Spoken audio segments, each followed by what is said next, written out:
Recently someone asked me why I've never done a kale episode, and the answer is pretty simple. It's because kale kind of sucks. Not only does it not taste good, but it's really overrated as a leafy green. It might make you feel better when you're having your smoothie on Monday morning after you ate a bunch of tacos over the weekend, but that's pretty much all it's good for. Out of a recent university ranking of 15 different leafy greens, kale ranked number 12, which isn't that bad, I guess, but that means there's 11 leafy greens that are healthier than kale. So what we're gonna do is instead shoot up to the top of the list to number 3, chard.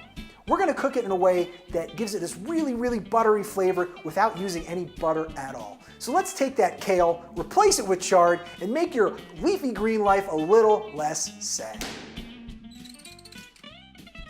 So what we're gonna do with these garlic cloves, we've got about 9 garlic cloves. It seems like a lot, but once we cook it in a kind of a high heat, it's gonna really mellow out the flavor, so don't worry. We're gonna take our garlic clove and smash it really hard, like you're angry at it. If you have any aggression to take out, now would be a good time. This is every single customer I've dealt with when I worked in customer service.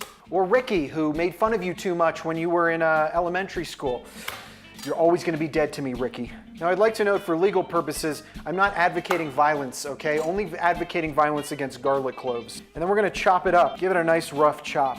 The smashing kind of already did the work for you. You don't have to worry about making it look like you went to culinary school. Next, we're gonna tackle our chard. Soak this in some water to get the sand off, rinsed it out, and we're just gonna chop it into like 2-inch bite-sized pieces. Rough chop, you're not going for a Michelin star here. We're gonna heat up our skillet to about medium-high heat. We're gonna heat some canola oil in this and get it until it's kind of at a shimmer. And once it's in a shimmer, we can put our garlic in. All right, so we got our oil over here, we can smell it. It's kind of smoking a little bit. We're gonna put in our garlic. Now make sure to move the garlic around a lot. And you don't want your garlic to brown. You just wanna really smell it. When you start seeing a little bit of color on the smaller pieces, that is when you can add your chard. So we're gonna add this right here. It's gonna sizzle and pop a little bit. Don't worry too much about it. It's just the water from cleaning. And we're gonna just move it around in here with some tongs. You're gonna lose some, inevitably, but don't worry about it. So we're just gonna coat it with the garlicky oil right here. Don't let it wilt too much, because that's gonna happen in just 1 second. And then we're gonna take some salt, liberally just put a bunch of salt in it. That's gonna help kind of reduce it down. Move it around one more time.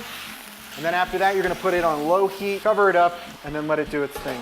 Awesome, so we're gonna let that go for about 10 minutes and then check back in a second. All right, cool, so about 5 minutes has elapsed. I know I said 10, but it really kind of depends on your stove.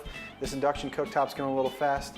It's nice and wilted. Now, you don't want it to get brown, all right? You want it to still maintain its greenness, but also wilt down so it doesn't have that kind of raw vegetalness that you get with a leafy green like this. So once that's done, you can take like a lemon, cut it in half, give it a little squirt there, give it some acidity, and then you got your green beans.